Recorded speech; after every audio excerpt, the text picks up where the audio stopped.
This is the PvE tier list. So now the PvP stuff is over. We are now doing only for the event. So this is single player. This is the same list as the last time that we did this, right? Except I've added now the Dorats, the Super X, the 2 Rodans, and the Gadora, because they're the newest units. It's player versus the enemy, it's the AI, and honestly the event is super easy. At least so far, we're in the first half. With that being said, I don't think there's too much that has changed over this season than the last. There wasn't really a ton of crazy buffs and nerfs, right? I do want to discuss maybe Biollante and Hedera again, but I don't even know because they're A tier. You know, they're both in the A tier for this event.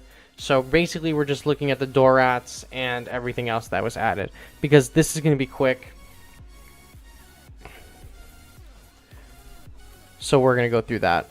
But when the unit reaches 30, what happens? Since I'm close to maxing my units, favorite, when you get level 30 on a unit, or you have enough shards to make a level 30, instead of getting more shards for that unit, you get gold instead, or G tokens. But okay, Dorats for the PvE event. Ultimate 4 and usually it takes 1 or 2 hits depending on the level. It says SS, but I did say trains. Okay, for the event. Dorats, I think the Dorats are B tier in the event. Yeah, they're kind of like the Kamacuras, but they're in the air, and the Kamacuras are also in B. They do decent damage, and yes, they're flying, but because of the way that the events are, they can get overwhelmed pretty easily. So they're going to be in B tier. All the swarms are in B tier. The swarms are good to have, but the real key to winning these events is something with like a large area clear, and the Dorats just do not have that.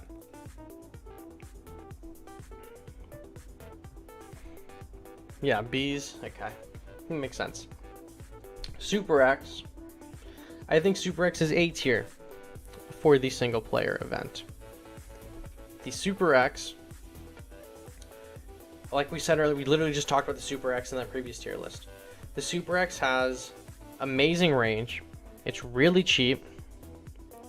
And it's in the air.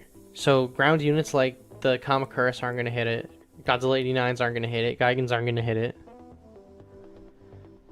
The Super X is A tier. It has such great range that you'd be... I mean, if this came up in your hand during the PvE event, you would be dumb not to choose the Super X. For 3 energy, and it will just sit there and just ping units, especially from waves 1 to 30. Like, it's going to do so much damage, especially if you have one at like level 10 even.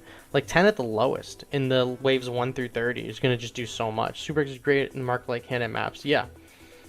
The Super X is great at taking things out that can't hit it, obviously, and especially when everything is such a low level, it's just going to rock them, right? So at least for the first half of the single-player event, the Super X, even on the low level, like 10 or 15, even like less than that, is just going to rock your enemies. This Rodan, I don't... Like, the pre-Evo Fire Rodan is decent at best. I only say it's not as good because obviously it doesn't have too much health. We have a vote for both of the Rodans are at B. I think this Rodan is C just because, I mean, he does give a good speed up, which is nice, but he doesn't have a lot of health, so he just dies pretty fast. So if you listen, I'm gonna move on, and I know the stream is a little delayed, but if you think that the base Fire Rodan should be anything more than C, let me know. I totally think it's a C tier unit just based on health and everything like that, but it seems like you guys agree, so I'm going to move on. Fire Rodan I think is S tier. I think an argument can be made for A, and it's the healing and the speed. Fire Rodan gives amazing speed boost to bring your units across the map, and especially because our leaders are preset for the event, we can't use like Gigan, so we can't really get a good speed boost going, but you can get an insane speed boost with Fire Rodan if you have him evolved, and he gets a really good healing pool. And granted, for the first portion of the event, everything's a pretty low health, so you don't really need like a crazy health unit, but he will heal them if he goes down. Do I have any contradictions to that? I'm seeing some C's, some B's. I'll move him to A. Because I don't truly think he's as good as Mogera and Gigan are for this. Which, you know what? That's tough shoes to follow, is Gigan and Mogera. So I'll move him to A. I see a lot of you guys are just skipping straight to Gador, so we'll talk about Gador then. Gador, I think, is S tier for this. I think Gador is probably one of the best units in the game, just like in general. I think there's a lot in PvP that is, you know, he suffers from, and that makes him not as good in PvP. But I think that in terms of like this event specifically, Gador will just absolutely he crushes everything under the sun. He's great for swarms. He's literally like, no, you missed the tier list. Yep, we did here's the PvP tier list, and we're back in the PvE. Gador is S tier against wave 10. Gador's weight is S tier against like any of the swarm waves. This has an argument for S tier. I'll put up a poll because Gador I think is only S tier right now in PvE. The D's nuts Gador. I'm putting up the poll for PvE Gador.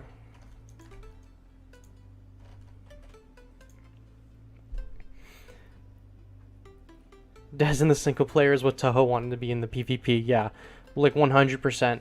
Gador literally in the PvE is an absolute beast. He just crushes everything. And in the PvP, he lags, which is unfortunate. Okay. 12 votes in that poll for Gador in S. Okay, 80% Gador S tier. Okay. Okay.